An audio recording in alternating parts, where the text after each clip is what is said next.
بسم اللہ الرحمن الرحیم۔ محترم ناظرین، السلام علیکم ورحمۃ اللہ وبرکاتہ۔ ناظرین، آج جو نسخہ ہم آپ کی خدمت میں پیش کر رہے ہیں یہ ہے بلغم کے لیے۔ سینے میں، دماغ میں بلغم جم جائے تو بہت ہی تکلیف دہ ہوتی ہے، سر میں درد رہتا ہے، بال بہت جلدی سفید ہو جاتے ہیں۔ تو اسی طرح سینے پہ اگر بلغم جم جائے تو تلاوت کرنا، بولنا، جو لیکچرار پڑھنے والے قاری حضرات ہیں ان کے لیے تو بہت زیادہ پرابلم ہے، اور اسی سے بے شمار بیماریاں جنم لیتی ہیں۔ تو ناظرین، بلغم کے لیے انتہائی مؤثر، بہت ہی قیمتی نسخہ پیش خدمت ہے۔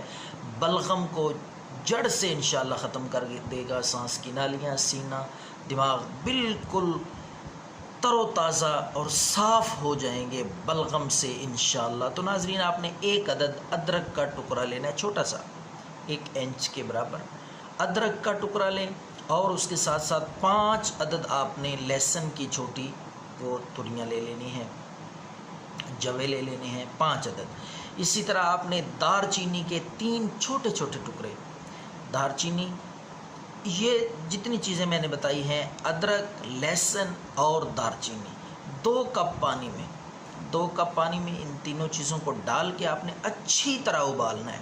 اتنا ابالیں کہ پانی آدھا رہ جائے، 1 کپ رہ جائے۔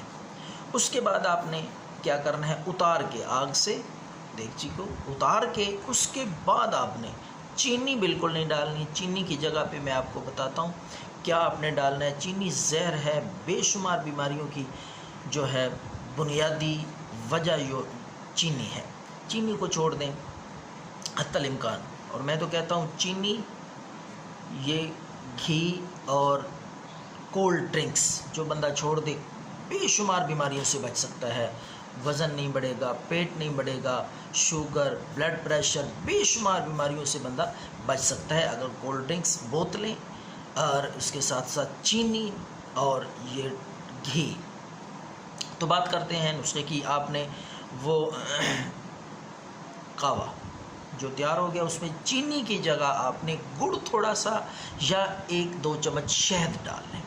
دونوں چیزیں بہترین ہیں، جو چیز بھی آپ کو ملے، گڑ تازہ اچھا مل جائے تو وہ بھی بہتر ہے۔ اگر گڑ نہیں ملتا تو آپ گڑ کی جگہ پہ شہد ڈال سکتے ہیں۔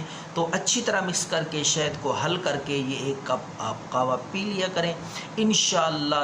3 یا 4 دن یہ استعمال کریں، بالکل پھر ضرورت نہیں رہے گی، اور بلغم ختم ہو جائے گی، نام و نشان بھی نہیں رہے گا بلغم کا۔ دعاؤں میں یاد رکھیں۔ اللہ حافظ۔